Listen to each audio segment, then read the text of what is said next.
Okay, so next up is our graphing. So this one, boiled down to its most basic, is looking at a sine function. Thinking about our scales, vertical scale, we have an amplitude of 3. So we can maybe just set those as there's a 1, a 2, and a 3. -1, -2, -3. 1/2 in here means we're going twice as far. So instead of 0 to 2 pi, we're looking at going for one cycle. 0 to 4 pi would only be a single cycle, so I'll want to go as far as 8 pi.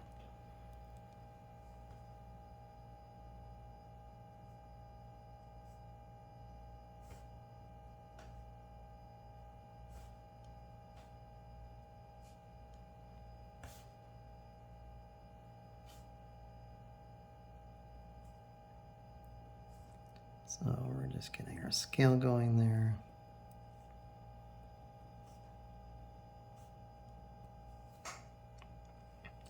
Okay, so sine of 0 is 0. Sine of pi over 2 is 1. Sine of pi is 0.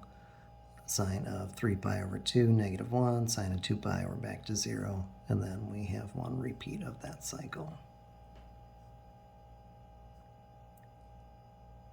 So there's stage 1.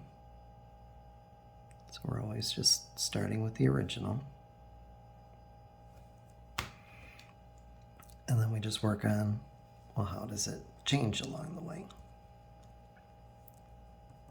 So next up, I'll do the sine of 1/2 x. You can take care of the horizontal stretching or the vertical stretching. It doesn't matter which one you take care of, first and second, horizontal versus vertical.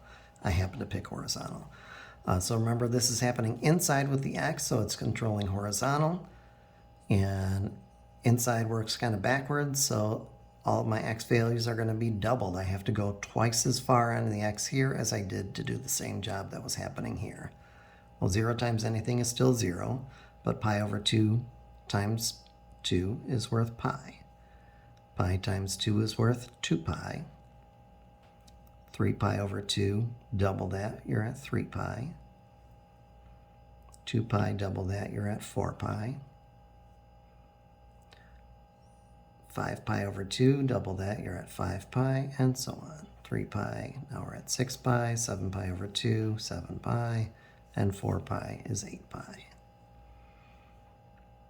So the amplitude stayed the same, we just changed the period of the function.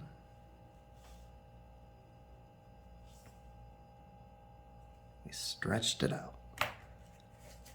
And then finally the last one, I'll take care of the -3 outside. Outside works the way that we would expect it to work. So I'm taking my old blue values, since sine of 1/2 x is the same as my old y, -3 times your old y values. 0 times anything is still 0, but 1 times -3 is -3. 0 times anything is 0, -1 times -3, +3. And then we just repeat that.